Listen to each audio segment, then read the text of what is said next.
mengucap syukur karena pagi ini kita boleh bersama-sama kembali di kelas ini dengan keadaan yang diberkati. Saya akan mengabsensi kelas ini. Apakah ada yang tidak hadir? Siapa yang tidak hadir? Andrea Santi. Hadir, Mir. Ansel Waluya. Hadir, Mir. Laris Ambewa. Sini. Esra Kapara. Hadir, Mir. Dunia Unggul. Hadir, Mir. Gabriela Mandu. Hadir, Mir. Gita WBK. Hadir, Mir. Gregory Pahat. Bapak. Alfa. Gregoria Bali. Hadir, Mir. Ivan Garamana. Hadir, Mir. Jangan Nginget. Sini. Junior Singal. Lestari Tindas. Hadir, Mir. Maghrib Bubung. Hadir, Mir. Mutia Rajabea. Hadir, Mir. Natania Kue. Hadir, Mir. Priscilla Bali. Sini. Sarah Haryani. Sakila. Eteni Balani. Hadir, Mir. Seri Tenda. Hadir, Mir. Sri Sakalati. Hadir, Mir. Switi Sayo. Hadir, Mir. Philip Tarore. Hadir, Mir. Ayrton Ratela. Hadir, Mir. Ada berapa teman yang tidak hadir, tidak ada informasi. Jadi anak-anakku yang baik, hari ini kita akan belajar materi pendidikan agama Katolik, dialog dan kerjasama antar umat beragama. Siapa yang tahu ada berapa agama yang diakui di Indonesia? Ayo. Ada berapa? Pertama, Islam. Kedua, Kristen. Protestan ya. Ketiga, Katolik. Keempat, Hindu. Kelima, dan keenam, gereja, tempat beribadat umat Katolik.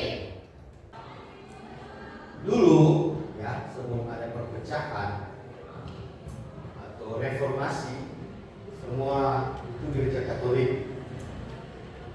Cuma ada gereja Katolik, belum ada. Kemudian akhirnya muncullah gereja Lutheran. Nah, gereja Lutheran ini hadir, muncul karena apa?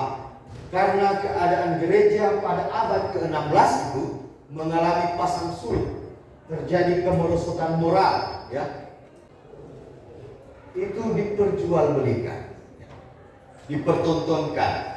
Nah, makanya banyak pejabat gereja menjadi pangeran duniawi. Pejabat gereja yang dimaksud di sini adalah uskup, imam, dan imam-imam. Ya. Nah, Luther di sini menyerang wewenang Paus yang menolak beberapa ajaran teologi sebelumnya dengan bertumpu hanya pada kitab suci sesuai dengan tafsirannya. Pada dasarnya Luther tidak menginginkan perpecahan. Luther memang sama sekali ingin bahwa gereja itu pecah. Tapi apa daya, ada beberapa hal yang kemudian ditulisnya sebagai 95 dalil, ya, bentuk protes terhadap gereja. Nah, indulgensi, stipendium untuk bisa arwah sumbangan pembangunan gereja atau patung, pajak, jadi ada pajak untuk Roma, siara, kuasa, religi dan kaum-kaum. Menurut Martin Luther itu tidak ditemukan sama sekali dalam kitab suci, dan itu hanya buatan Paus. Dulu gereja Katolik menganggap diri paling benar, sehingga ketika ada individu atau kelompok yang memprotes gereja, dijatuhi semacam pengucilan.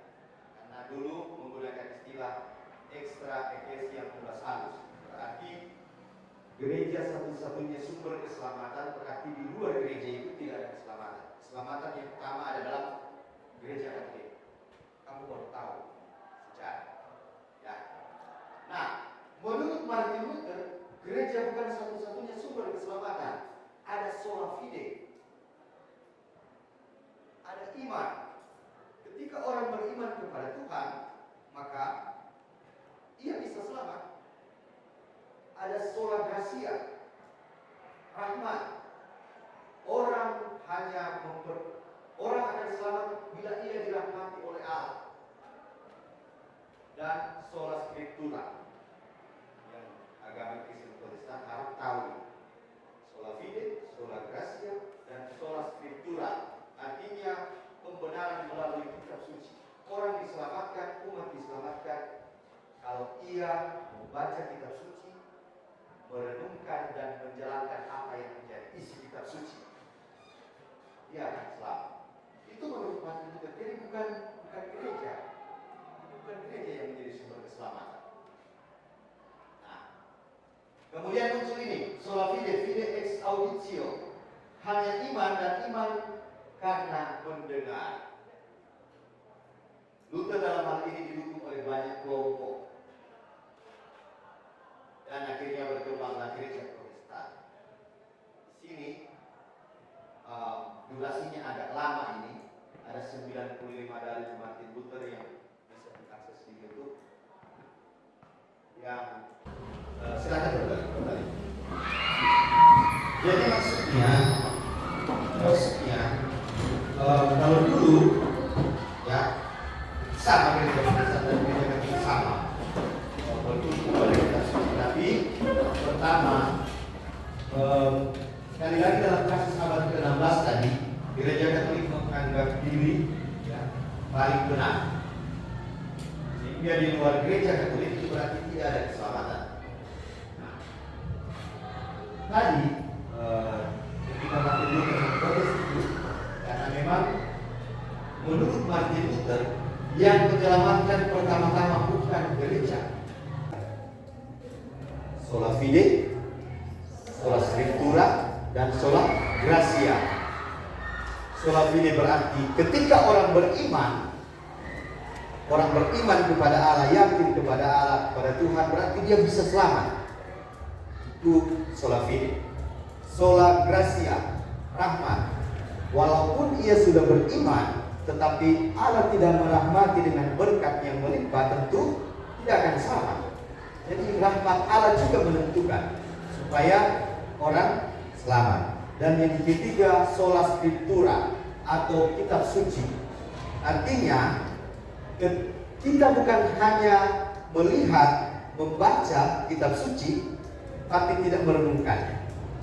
Orang selamat akan selamat ketika ia membaca kitab suci, merenungkan kitab suci, dan menjalankan apa yang menjadi ajaran dari kitab suci itu sendiri dalam kehidupan kita setiap hari.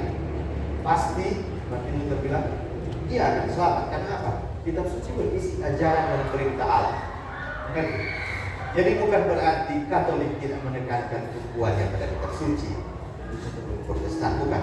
Martin Luther mau mengangkat bahwa kitab suci itu juga harus dilaksanakan, bukan cuma dibaca. Ya. Jadi karena sekali lagi pertama gereja menekankan di luar gereja Katolik tidak ada keselamatan, extra ecclesia pluralitatis.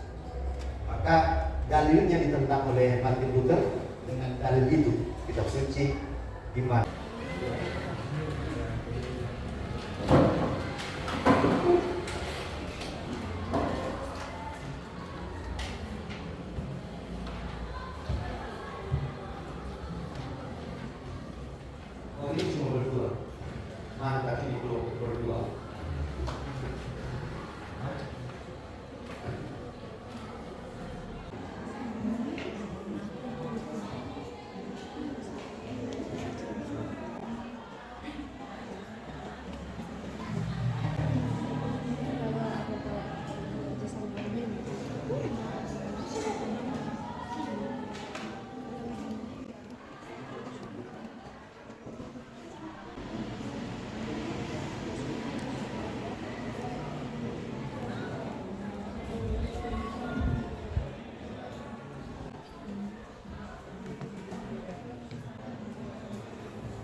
Sudah? Baik, kalau sudah, ketua kelompok mengumpulkan itu. Kesimpulan kita bersama dalam pembelajaran hari ini bahwa pertama, refleksi. Ya, sebenarnya ini nanti dikerjakan juga di rumah. Element Environment Elements has so many professional assets that I can use right away in my project with a Kalau masa ibadah ini seperti ibadah ini, yang bisa motivasikan kami punya penggerakkan dek begini tolong kita. Tapi kalau rumahnya aku sendiri seperti ini, masuk akal Jadi ini kasus intoleransi, di mana ada beberapa anggota jemaat yang sementara beribadah, kemudian oleh oknum-oknum tertentu diusir. Ya. Nah, kesimpulannya, kasus ini bertolak belakang sekali dengan dialog antar umat beragama. Ya, untuk itu video ini tugasnya dikerjakan di rumah. Nanti dikumpul pada minggu depan. Itu dibuat dalam satu wawancara clipping, nanti akan ditempelkan di mading sekolah. Ya, mengerti? Mengerti? Oke. Baik, kalau sudah mengerti dan tidak ada pertanyaan lagi, saya kira pembelajaran kita hari ini cukup sampai di sini. Semoga kita mampu mengerti tadi tentang dialog dan mampu mempraktekkan dialog dalam kehidupan kita setiap hari. Baik, salah seorang siswa atau siswi silakan mengumpul tugas yang telah diberikan tadi.